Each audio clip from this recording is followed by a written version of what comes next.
"You don't belong here." The words, cold and clipped, cut through the polished hush of sterling gems like a blade. Linda Hayes didn't shout them. She didn't need to. Her tone, laced with contempt and condescension, struck louder than volume ever could. The manager's posture stiffened as she planted herself in front of the display case, eyes narrowed at the man who had just stepped across the marble threshold. A black man, tall and composed, dressed not in tailored designer wear like the other customers, but in a dark turtleneck under a charcoal wool coat. Clean, professional, but not what Linda expected from someone walking into Beverly Hills' most exclusive jewelry boutique on a Friday morning. "We reserve our time for serious clientele," she added, her voice cool as the diamonds behind the glass. David Carter stood still, not moving toward the counter, not looking around in defense. His eyes remained on her, not with anger, but with calculation. A silence stretched between them, taut with expectation. One of the male customers turned away from a nearby necklace display just long enough to catch the standoff. Then came the smirk. Richard Powell, silver-haired and smug in his Italian suit, let out a low chuckle and leaned in slightly, as if this was the morning's entertainment. "Money talks," he said, tilting his head toward David, "but you don't look like you speak the language."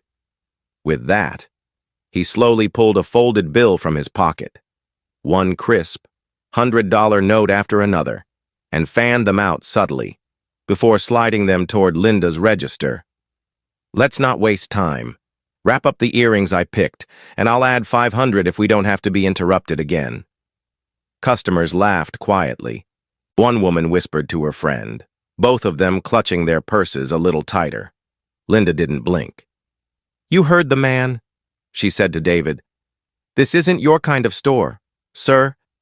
And for a moment, that seemed to be the end of it. Another statistic. Another moment of quiet prejudice.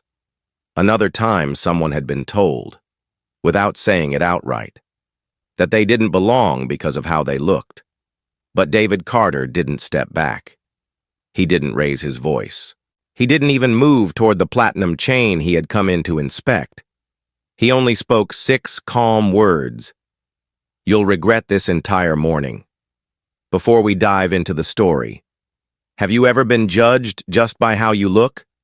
David was, but he didn't stay silent. "Where are you watching from? Share your story in the comments. Back in the store." Linda folded her arms. "Don't waste my time with fake inquiries," she snapped. "We get people like you sometimes. You walk in, pretend you're shopping, and next thing we know, we've got reports of missing pieces. I'm not going through that again." David's jaw remained tight, unmoving. His wallet stayed in his pocket. His hands stayed open at his sides. It was Stephen Brooks, the store's middle-aged security supervisor, who stepped forward next. He didn't touch David, but his voice was just loud enough to make an impression. "He's trouble," he muttered, tapping the earpiece connected to Sterling's internal system. Then, louder, "We're going to need to monitor this one." That was when Richard raised his voice for everyone to hear. "Why don't you go back where you came from?" he said, loud and slow, as if he was offering a lesson to the entire room. "Clearly, Rodeo Drive, isn't it?" The humiliation didn't ripple, it struck. Several heads turned. A younger couple near the entrance exchanged awkward glances. One older woman cleared her throat but didn't say anything.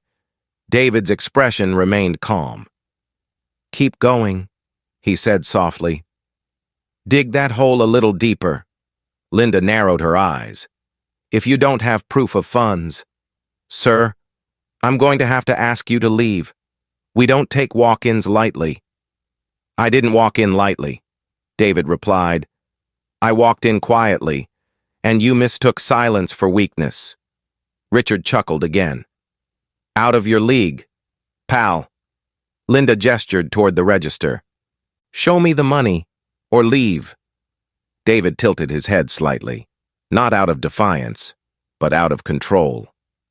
"You're digging your own grave," he said, and with that, he pulled out a phone, not the latest iPhone, not a flashy designer model, just a simple device with a matte black finish. He held it low, thumb tapping quietly across the screen. 20 feet away, Emily, the youngest sales associate on shift, had frozen behind the engagement ring's display. Her lips parted slightly as she watched. She'd heard Linda make offhand remarks before. She'd ignored them, like most of the junior staff. But today, something felt different. This man wasn't yelling. He wasn't fighting. But he also wasn't backing down. And that scared Linda more than anything. In a control center 5 miles away, deep in the basement of Carter Industries' Los Angeles Security Division, a woman named Olivia Brooks leaned back from her monitor. She had just received a single word from David through an encrypted signal. Shadow. That was all it took. Inside Sterling Gems, the lights flickered, just slightly, barely noticeable to anyone not paying attention. Nathan Lee, the on-call IT specialist for Sterling's internal systems, noticed it immediately. He didn't know why, but something in the data feed was wrong. The registers were glitching. The payment system wouldn't connect. A quiet panic started to stir in the staff break room. "And Linda?" Linda kept going. "You think I care about your little threats?" she snapped, leaning forward across the counter. "I've been in this business for 30 years. I know how to spot a fake shopper a mile away." David looked at her for a long moment. Then he smiled. Just barely. Behind him, a boyish-looking intern named Ethan Clark, officially there just to observe the floor layout, pulled out his phone. He wasn't supposed to record anything, but something told him this moment might be important. David raised his phone again, pressed a single button, and recorded the next line that came out of Linda's mouth. "You people always think you can stroll in here and demand respect." Emily gasped, loudly. Stephen glanced sideways. Richard laughed again, but for the first time. Linda faltered, just a blink, just a half-step backward as she realized what she had said out loud. David tucked the phone back into his coat pocket. "And that," he said, "is the moment everything changed." He turned and began to walk toward the entrance, calm and unrushed, not escorted, not ejected, not defeated, in the Sterling security channel. Olivia's voice crackled into the staff frequency. "Protocol Shadow is active. Begin internal capture. All comms archived. All personnel logged." The store didn't know it yet, but the next 7 minutes would not just cost them a sale. They'd cost them everything. The hum of Sterling Gems' elegant ambiance cracked beneath invisible pressure. In the moments after David Carter exited the showroom floor, a strange electricity settled over the boutique. Linda Hayes still stood behind the counter, trying to mask her unease behind pursed lips and a flinty stare, but her confidence was thinning. She glanced at Stephen Brooks, who was now standing with his hand resting a little too firmly on the holster of his radio. "Something's wrong," she muttered under her breath. "He didn't flinch. He should have caused a scene." But David hadn't come to make noise. He'd come to bring down the entire facade. Then, without warning, the in-store systems began to stutter. The digital payment interface blinked twice, then went black. The music stopped mid-piano note. The surveillance monitors in the back room sputtered into static. Nathan Lee, who had just returned from his lunch break, rushed back into the control office and began running diagnostics. His screen showed a looping error with Sterling's internal server timestamps. They were being pulled backward, then fast-forwarded. Files were syncing to cloud drives that weren't even listed in Sterling's infrastructure. Nathan's brow furrowed. "This isn't random." Out front, Linda's face turned a shade paler as the card terminal rebooted itself. She tapped the display. "We have systems issues," she announced stiffly. Loud enough for customers to hear, but not quite loud enough to seem like she had lost control.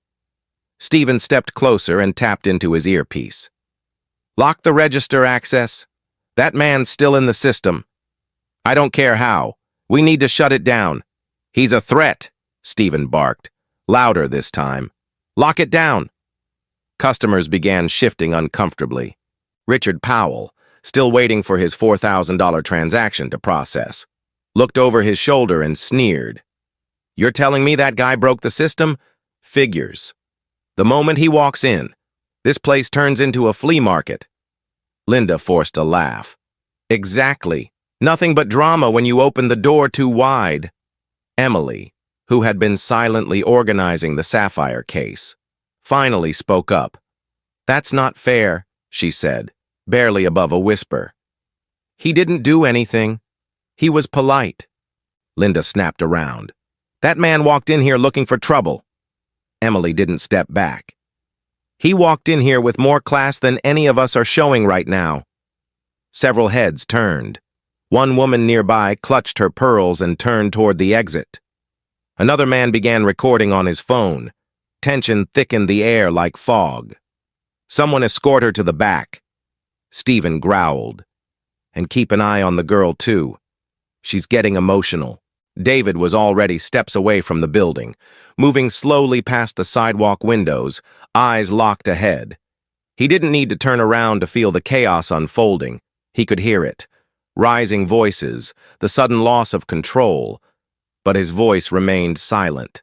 Back inside. Linda leaned toward the touchscreen again and hissed. "Get him off our network! Scrub the session! I don't care if you have to reset the server!" In the IT room, Nathan's pulse quickened.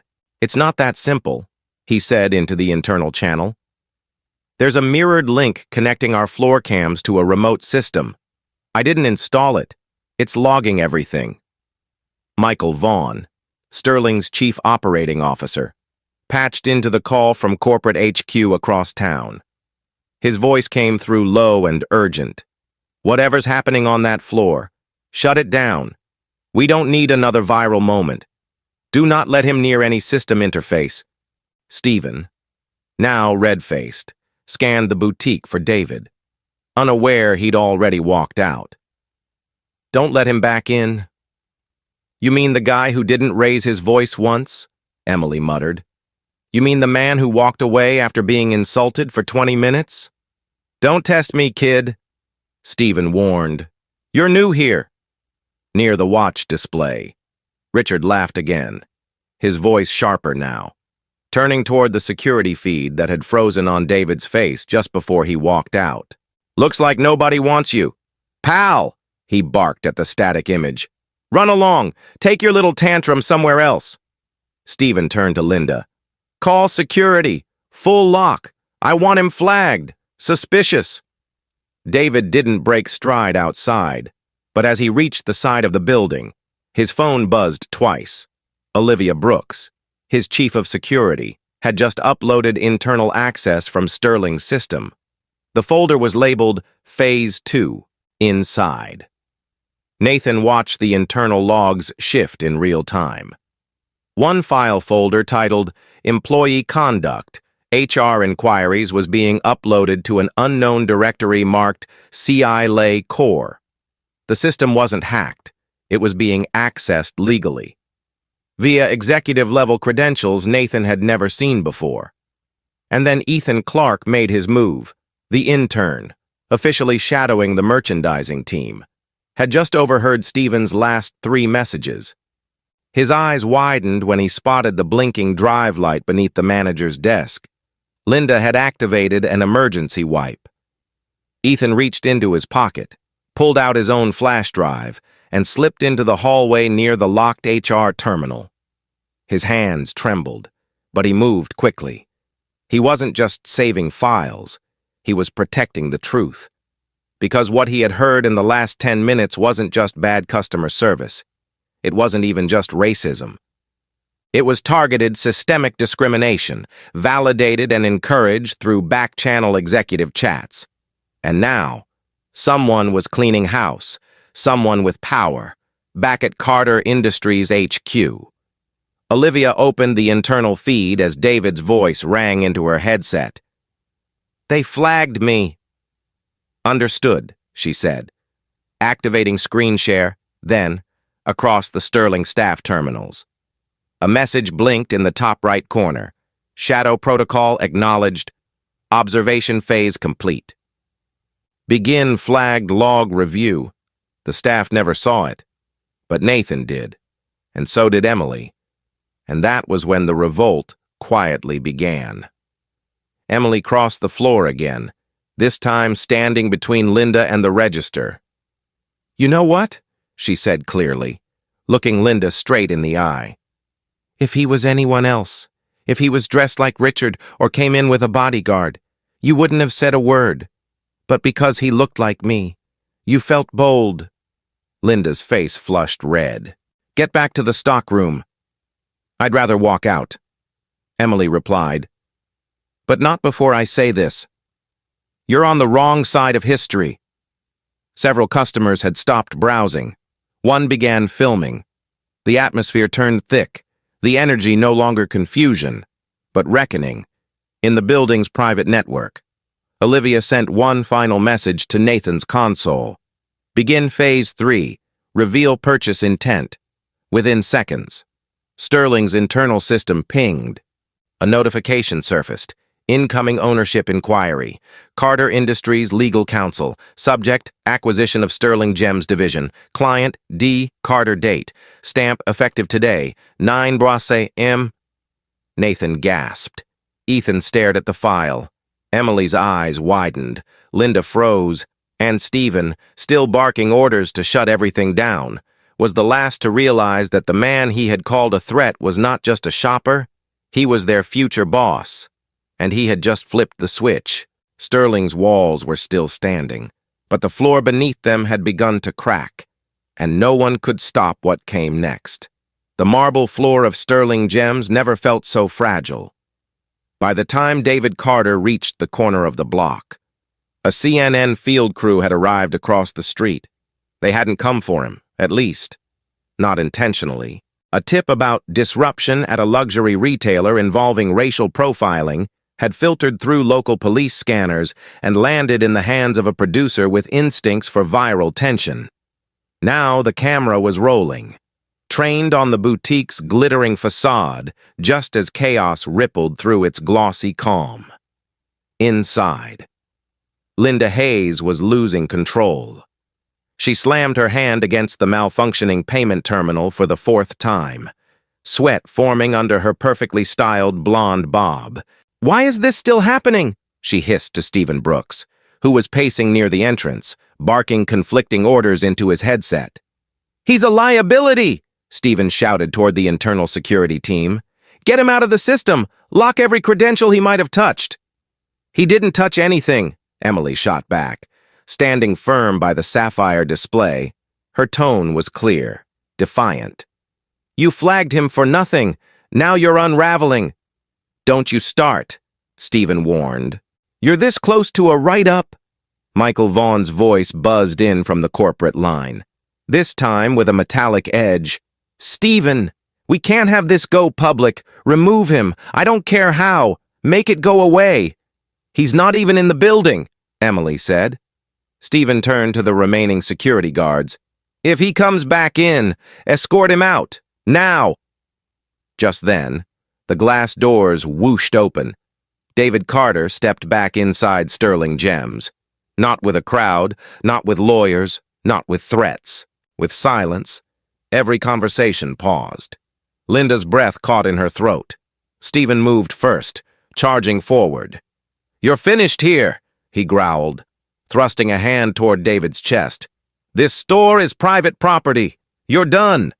Before Stephen could make contact, David slowly raised his hand, not to block, but to reach into his coat.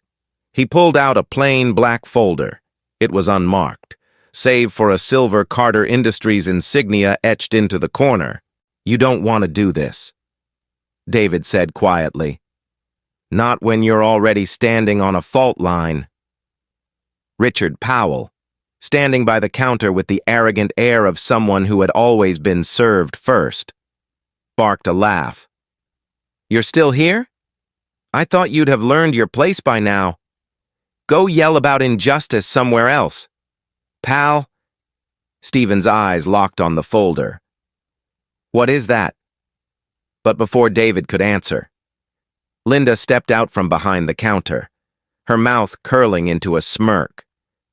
"You're not welcome here," she said, "and just to make it official." She tapped the screen behind the counter. David's name appeared in red text. Under a flashing header, "Blacklisted customer, do not serve." "Consider this your permanent ban," Linda said, pleased with herself. "You'll never shop here again." Another round of laughter from Richard.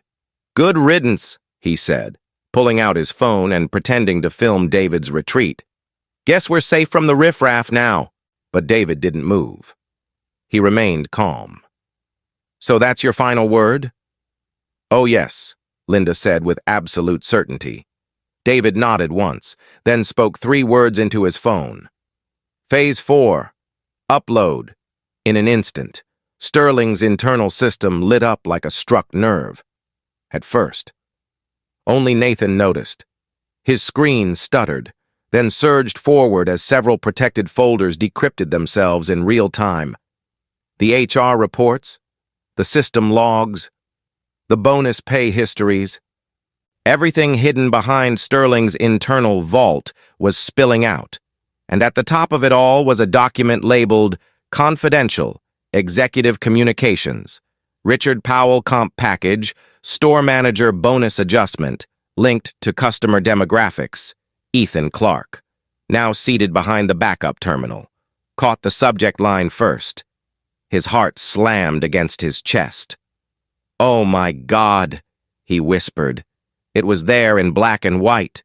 Bonus schedules tied to how certain customers were handled. A tiered system that quietly penalized staff for giving attention to non-core clientele. A phrase Ethan now understood as code for racial profiling. The document wasn't just an internal policy. It was corporate fraud. Richard kept laughing, until he noticed 3 customers walking out the front door in silence. Another one was whispering to her husband. Emily turned slowly toward Linda. "You still think he's just a man with no money?" Linda opened her mouth to speak. She never got the chance. CNN's crew entered. "Ma'am," the field reporter said, eyes wide with unfolding opportunity. "Do you want to comment on reports that your store discriminated against a customer who turned out to be your owner?" Linda blinked. "Owner?" Outside, Olivia Brooks stood at the far end of the sidewalk in a black blazer and earpiece. Arms folded, she nodded once to David, who gently placed the folder on the glass counter. "You might want to read the last page," he told Linda. She flipped it open with trembling fingers. Effective. January 1st. Carter Industries hereby assumes controlling interest in Sterling Gems retail division. The signature at the bottom was unmistakable. David A. Carter, CEO, Carter Industries. Linda staggered back. Stephen looked like someone had punched the air from his lungs. Michael Vaughn's voice screamed through the store speaker system. Someone had patched his audio in. "Cut the feed! Get me off that damn speaker!" But it was too late. Emily looked to David. "They're going to deny everything." "I don't need their confession," David replied. "I brought receipts." From the control office, Nathan hit send on a zip file. The internal fraud memo, linking Sterling's demographic-based bonuses, Richard's corrupt financial perks, and Linda's performance incentives, was now live on an investor watchdog server, already picked up by financial news trackers. The fallout began immediately. Nathan's phone buzzed with a Reuters alert. Breaking, Sterling Gems. Faces allegations of racial profiling and financial misconduct following executive leak. Ethan watched the alert spread from phone to phone. Customers were reading it while standing in the store. Richard slowly backed away from the camera crew. Linda's knees buckled. Stephen looked to the door, as if escape might be possible, but David didn't yell. He didn't smirk. He didn't celebrate. He simply turned to the camera and said, "This company was built on exclusion, powered by deceit, and masked with luxury. That ends today." And as he exited for the second and final time, the Sterling Gems sign above the door began to flicker, because the lights might have still been on, but the foundation was already gone. At precisely 11:12 a.m., just 20 minutes after David Carter left the Sterling Gems boutique for good. The first tremor struck the company's headquarters in Century City. It began with a series of automated alerts flooding the inboxes of Sterling's top executives. Red-flagged system errors, unauthorized document transfers, and a sudden, unexplained spike in external server activity. Then came the media storm.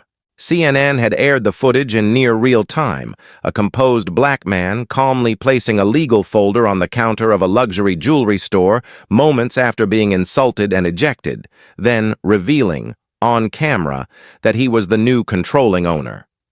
Beneath the clip ran a brutal headline: "Sterling Gems owner denied service due to race, fires manager on spot." At corporate HQ, chaos erupted. Michael Vaughn, Sterling's 60-year-old COO, stood in the center of the executive floor's glass-walled boardroom, his phone glued to his ear while his assistant fumbled with printouts of the investor dashboard. "How bad is it?" Michael demanded. His voice was tight, shaky. He hadn't yet processed the full scope of what had happened inside the Rodeo Drive store. He only knew there was a video, and it was already spreading like wildfire. "Get me the publicist. No, not the intern. Jacqueline, I want senior crisis control. And tell the board we need an emergency session, now." Downstairs in the investor relations department, panic had already set in. The leaked internal memo, the one tying customer race to manager bonuses, had gone live on a financial whistleblower blog, and the link had since been picked up by the Reuters breaking news wire. Ethan Clark, the Carter Industries intern, had tagged it with a unique identifier that made its authenticity traceable and impossible to spin. Sterling couldn't disown the document without admitting it existed, and admitting it meant disaster. At the same moment, shareholders logged into the company's investor portal and were greeted with something they never expected: a detailed report titled "Sterling Gems Conduct Irregularities and Pending Audit Considerations."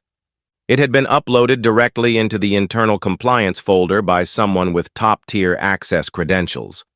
Michael knew instantly what had happened. "He had help," he muttered, eyes scanning the glass as if David might suddenly materialize on the other side of the window. "He had people on the inside." A financial officer burst into the room. "Sales are tanking. We've had over 600 canceled orders in the last 30 minutes. Customers are demanding refunds." Michael waved a hand in frustration. "Calm them down. Tell them it's a misunderstanding." But nothing about the optics looked like a misunderstanding, because out in the world, people weren't just outraged by what happened in the store. They were shocked by the cold, corporate precision of what followed. The video of David's removal had been contrasted with the moment of his return, the elegance of his reveal, and the expression on Linda's face when she read the signature on that document. Back at headquarters, Stephen Brooks, having been summoned directly from Rodeo Drive, entered the boardroom flanked by two junior HR representatives. His face was pale, slick with sweat. He looked less like a security supervisor and more like a man who had witnessed an execution. "It was him," Stephen stammered. "He never raised his voice, never even argued. He let Linda humiliate him, and then he just flipped everything." Michael rounded on him. "Why didn't you recognize him? His face is in every internal security memo from Carter Industries." Stephen blinked. "Sir, no one told us Carter was buying us. We had no idea." "You should have known," Michael barked. "Now look what you've done." That was when the boardroom's overhead screen flickered to life, automatically syncing with the internal shareholder network. Olivia Brooks appeared on the feed, standing in a Carter Industries command center lined with digital screens and live metrics. "Good afternoon," Olivia said, her voice smooth and clipped. "We are initiating an emergency shareholder meeting on behalf of Mr. David Carter, controlling investor of Carter Industries and majority stakeholder in Sterling Gems." Michael's face turned to stone. "Cut the feed. We have verified authentication." Olivia continued.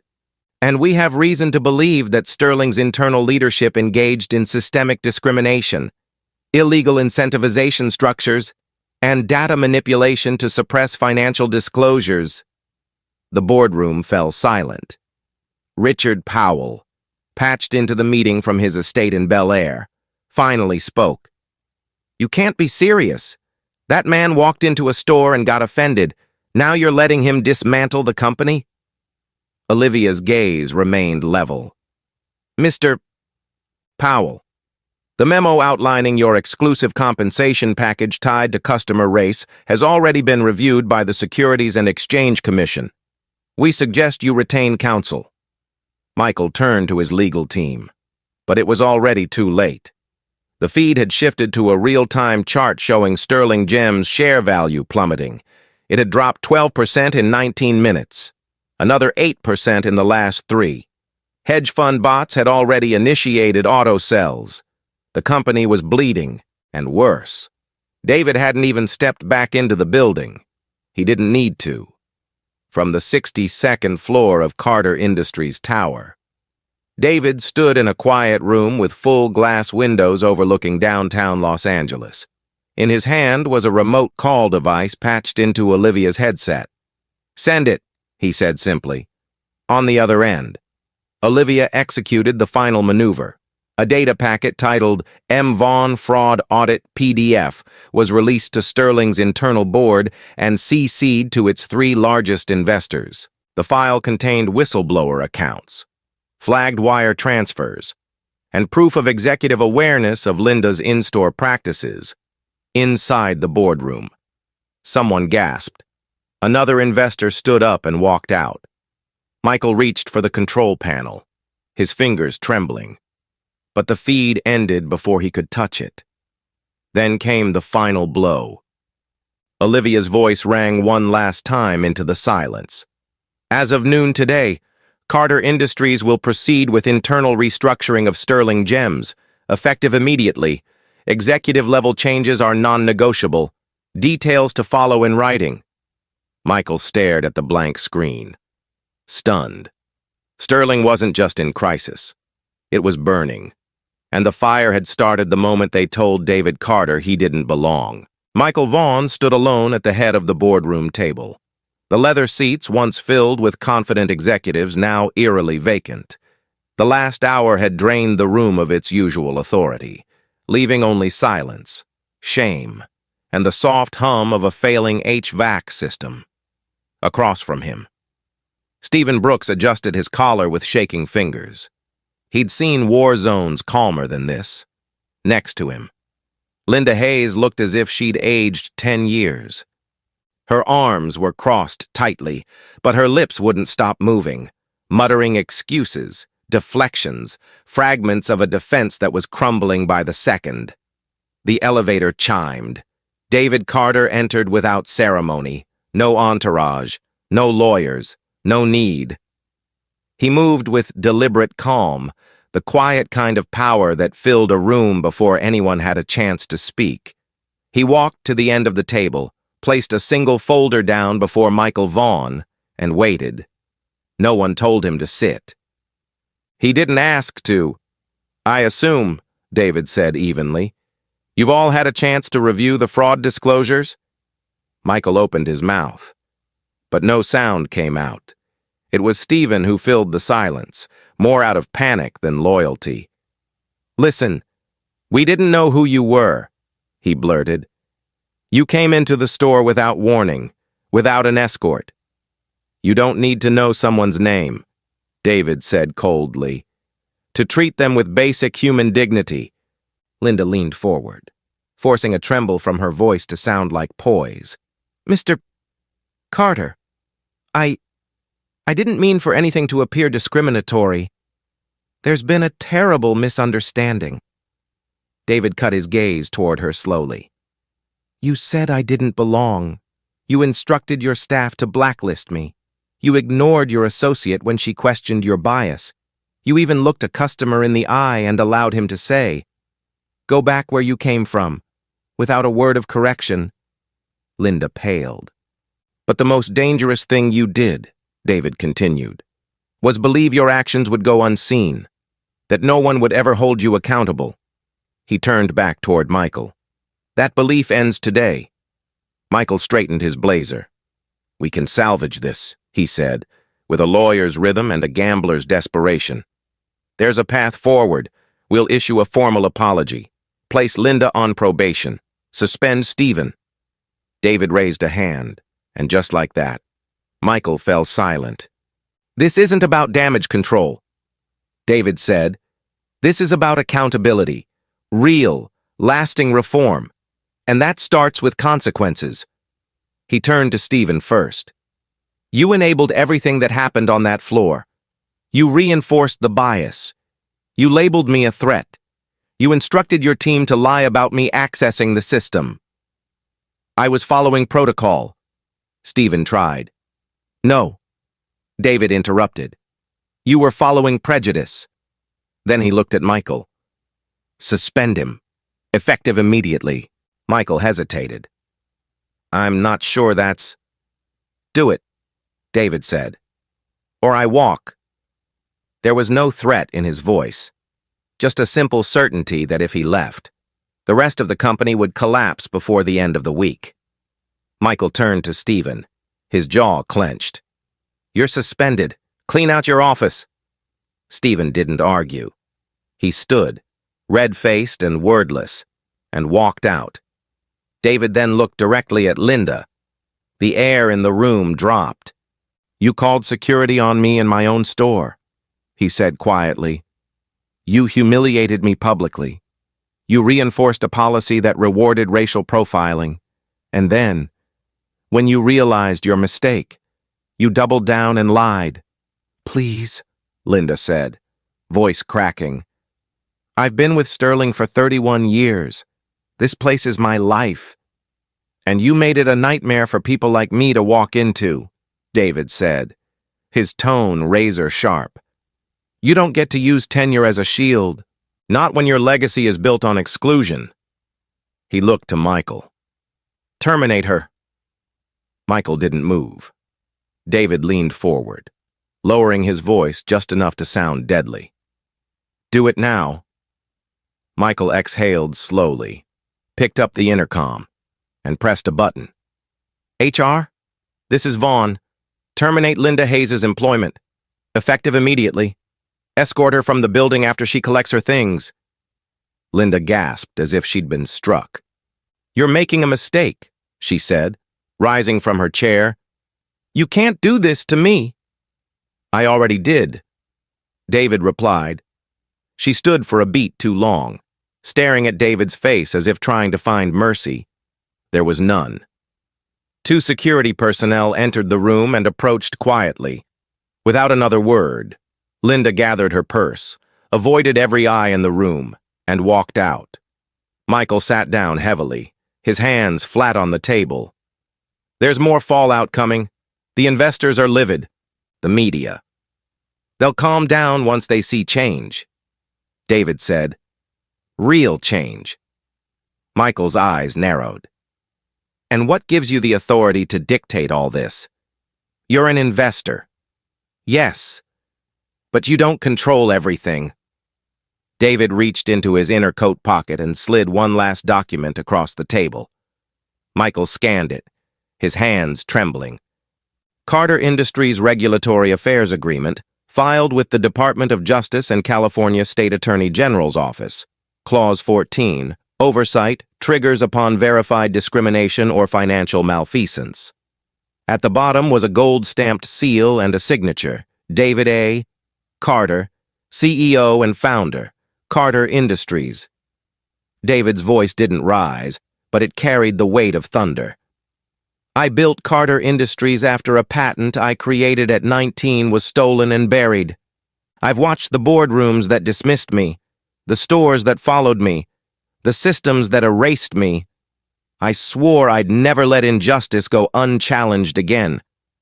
So when I invested in Sterling, I didn't just write a check, I wrote a new rule book. Michael's face turned ashen. I now control the operational majority of this company, David said. And your time manipulating it is over. He stood. I'll return in 24 hours. By then, I want full access to the audit logs, a list of terminated bonus structures, and resignations from anyone complicit in this policy. Michael tried to speak, but no words came. David turned toward the door. Tell your staff, he said without looking back. Sterling's era is over. And with that, the man they'd once dismissed as an unqualified shopper walked out not just as their boss, but as the architect of their collapse. By Tukak Pa-M, the Sterling Gems name no longer gleamed with the shine it once held. Headlines were no longer speculative. They were damning. Sterling Gems hit with discrimination allegations and internal fraud leak blared across the top of the CNN business homepage. Bloomberg had already started a running segment on the scandal. Analysts discussing the implications for luxury retail and the future of shareholder governance, but inside Sterling's Century City headquarters, the real storm had broken. The internal audit team. Until now, a ceremonial group tucked away in a quiet corner of the finance wing had been given full clearance by David Carter's direct order. What they uncovered in the first 90 minutes sent shockwaves through every floor. Financial records tied to off-book compensation schemes, ghost bonuses routed through shell entities, and an entire loyalty adjustment program that gave store managers, like Linda Hayes, monetary incentives for prioritizing preferred demographics. The language wasn't explicit, but it was coded well enough to meet every legal threshold for discrimination. Worse still, a parallel audit team.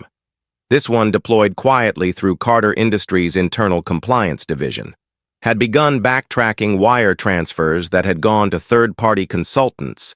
One of those entities, it turned out, was owned by a family member of Richard Powell. Another was linked to a marketing contractor who had once sat on the Sterling board. The pieces were snapping into place not like a puzzle, but like a crime scene blueprint. Sterling's flagship Rodeo Drive store had gone dark. The location had been closed for inventory maintenance. But the truth was clear. Sales had collapsed. Every appointment that afternoon had been canceled. Emails were flooding in from longtime clients. Some confused, others angry, all demanding answers. The internal staff hotline had received over 1,200 calls by 3:15 p.m., most from employees afraid they'd be implicated by proximity alone. Michael Vaughn had locked his office door. No press statement had been released. No apologies had been made. The collapse was no longer theoretical. It was in motion. And far above the fray, in a sky-lit conference room atop the Carter Industries tower, David Carter prepared to do something even his closest allies hadn't expected. He pivoted to build. Emily has agreed to come aboard, Olivia Brooks announced as she entered the room with a fresh stack of updates. She's in HR orientation now. She'll help develop the new frontline ethics protocol for Carter Gems. Good, David replied without turning. He was staring out the massive windows at the horizon beyond Los Angeles. She's the kind of voice the industry tried to silence. Let's make sure that doesn't happen again. He turned slowly as Nathan Lee joined them, still shaken, but steady. I reviewed the source code from their loyalty ranking system, Nathan said. It was designed to bury unfavorable shopper profiles without any formal blacklist, just silent redirection. That's why the customer service algorithms kept failing. David nodded. Document it. Turn it into a case study. Every luxury retail partner in our network needs to see how quiet discrimination works. Already done, Nathan said. I've even packaged a training simulation based on the Sterling floor footage. It's uncomfortable to watch. Good, David said again. Real change should be uncomfortable.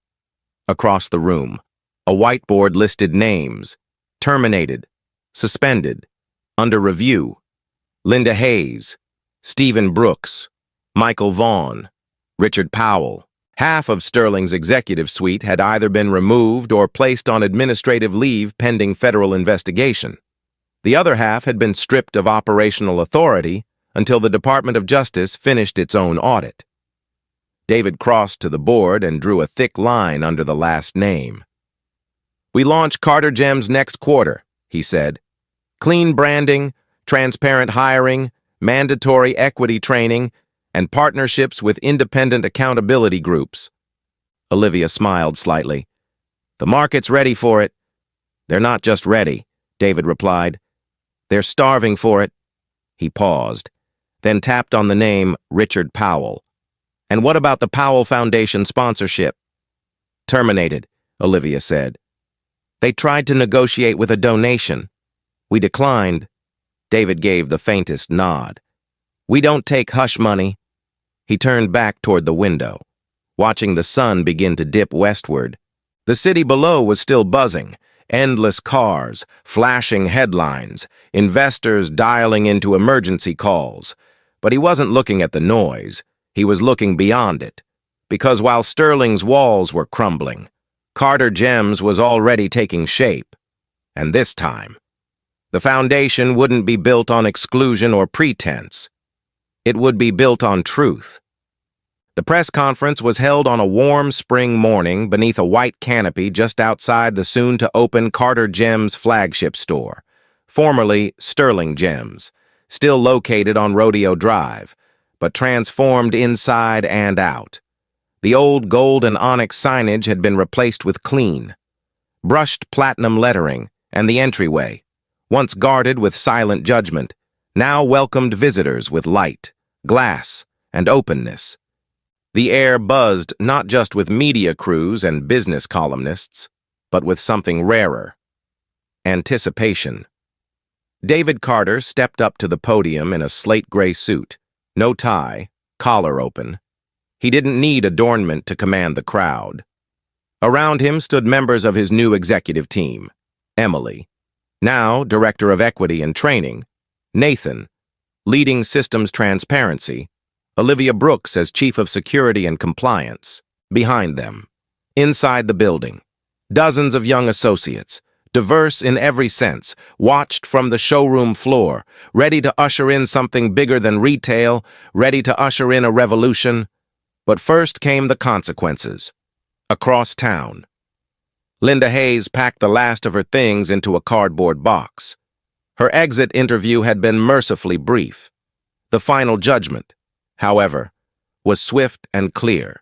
She was permanently barred from any Carter-owned property, and under civil review for her role in discriminatory compensation practices. Her attempt to quietly pivot to another luxury brand was already unraveling. Every reference request was met with an official statement. Ms. Hayes's conduct is under active investigation. Stephen Brooks didn't fare better. His security license was revoked after investigators found that he manipulated internal surveillance footage to cover up multiple bias complaints. His name became a case study in every reform seminar David's team would later teach. And Michael Vaughn, once a towering figure in corporate management, was now the subject of a joint audit between the DOJ and California's Financial Crimes Task Force. He had resigned, but resignation wasn't immunity, nor was silence. As for Richard Powell, the once entitled patron whose jeers fueled the public unraveling, he lost more than reputation. Upon exposure of his private kickbacks and closed-door bonus agreements, his company's stock took a nosedive. Clients withdrew in droves. The Powell Foundation, once celebrated in certain elite circles, was placed on indefinite freeze. No one cheered his downfall, but few mourned it. David didn't name them directly at the press conference. He didn't need to. Their absence spoke louder than any public condemnation. Instead, he focused on what came next. Carter Gems, he began, his voice steady and clear, is not just a new brand, it's a commitment to transparency, to respect, to rebuilding not only how we sell beauty, but how we see it. For decades, luxury has spoken in whispers and coded language. We are here to speak plainly. He paused. To every person who's ever been followed through a store, ignored at the counter, judged by your accent, your skin, your shoes, we see you, we value you, and we've built this place for you. Applause broke out. Real applause. Not the polite kind reserved for ribbon cuttings, but something grounded, grateful. Every employee at Carter Gems, he continued, will receive mandatory equity training. Every executive bonus is now tied to inclusion metrics, not sales quotas. Our hiring panels are diversified, our customer profiles anonymized, and every single transaction is logged and reviewable by our internal ethics board. He looked directly into the camera lens. We are not perfect, but we are accountable. And then came the twist no one expected. David held up a second sheet of paper, one that hadn't been on the press release. This morning, a competing luxury retailer, one that once dismissed the idea of reform, reached out. They want access to our training modules. They want to replicate our transparency systems. He let the weight of that settle over the crowd. That, he said, is how change spreads. Later that day, across social media and in boardrooms around the country, companies that had once watched Sterling's collapse with smug detachment began reevaluating their internal systems. Some quietly, others publicly, because the truth was unavoidable now. This wasn't a one-off scandal. It was a new standard. As the press conference concluded and the ribbon was cut, customers streamed into Carter Gems. Some were curious, others were excited. A few just wanted to see what reform looked like in person. But all of them, every last one, were greeted with eye contact, respect, and welcome. Inside the store, Emily placed the first sale, a simple sapphire bracelet for a woman who had never stepped foot on Rodeo Drive before. Feels different in here, the customer said softly. It is, Emily replied, smiling. Outside, David walked down the steps, no fanfare behind him, just his team, just the work ahead. And as the sun dipped behind the Beverly Hills skyline, one message glowed brighter than any jewel in the window. Luxury means nothing without dignity, and dignity begins at the door.